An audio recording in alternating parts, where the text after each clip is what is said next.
Detroit has been in the headlines during this campaign season, with former President Donald Trump recently comparing the city to a developing nation.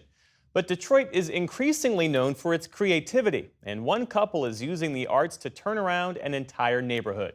Special correspondent Megan Thompson visited Little Village to see its big plans. It's part of our Arts and Culture series, Canvas.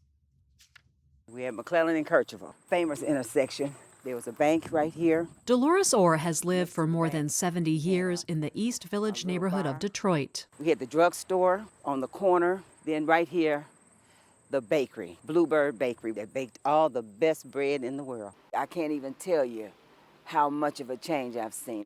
I've seen it rise and I've seen it fall. So Orr, who helps lead the local neighborhood association, was thrilled when she was approached about a big idea, the creation of a new arts district here called Little Village. It would start with converting an empty church into an art gallery. I was excited that it's going to be up and running again, and it's something new to me because I haven't visited a lot of art galleries. We wanted to include exhibitions, projects, performance. Anthony Curis, a real estate developer, first became a gallery owner in 2012 when he co-founded the Library Street Collective with his wife, JJ, a downtown Detroit art gallery with a mission of supporting social causes, local artists, and the revival of the city center. Our programming has always had a major focus on creating change, trying to impact the community in different ways. For their next big project, the Curises wanted to impact a neighborhood. After meeting with East Village leaders like Dolores Orr, they bought the 113-year-old Good Shepherd Church and 3 more buildings on the lot and launched the new cultural space earlier this year. It was really important for us to try to keep as much of the church intact as we could. Now called The Shepherd, it's a meeting place, performance space, and art gallery all in one. There's an emphasis on local artists, and in particular artists of color, reflecting the community that surrounds it. Intention is huge for us. We want this to feel like a place you can come and feel, not only welcome, but you feel like you have a connection to the work that's here. So this book is called Art in the Stations, The Detroit People Mover. Visitors will find more than just paintings and sculpture. There's a small library by the old confessionals, curated by arts educator Ozma Walton, the founder of a traveling collection of books called Black Art Library. For this collection, Walton chose books on a wide range of topics. Artists of early Michigan, Detroit graffiti. This book is called The Ultimate Art Museum. So I really wanted the space to feel like you can find something if you're interested in art, no matter what that actually means. This exploration of art continues outside, where giant sculptures designed by the late Detroit artist Charles McGee are meant to be played on. And there's a skate park created by artist MacArthur Binion and the renowned skateboarder Tony Hawk.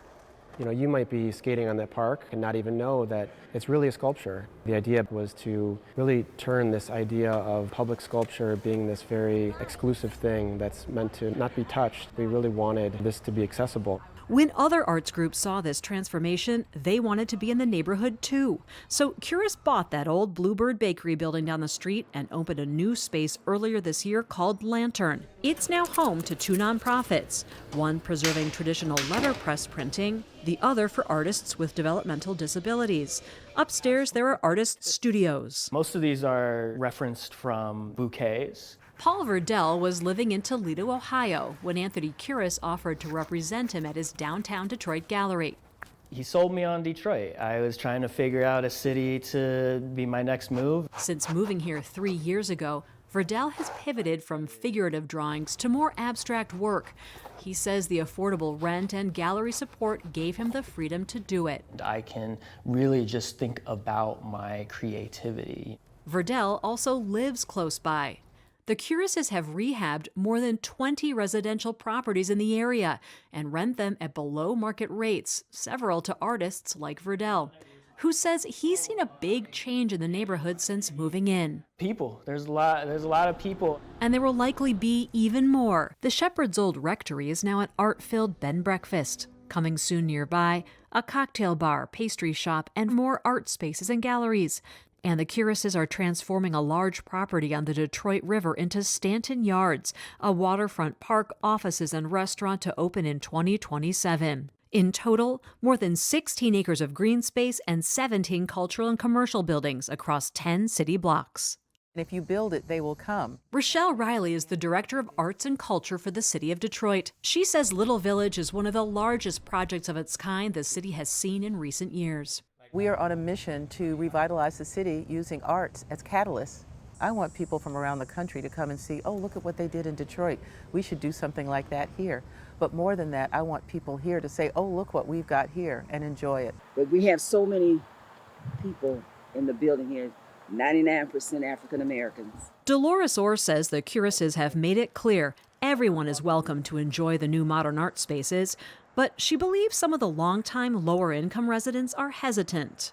To me, the art is for, I wouldn't say the people in the neighborhood, because they don't think that it's for them. If it were myself and I didn't know Anthony, how would I feel coming over here to see what's going on?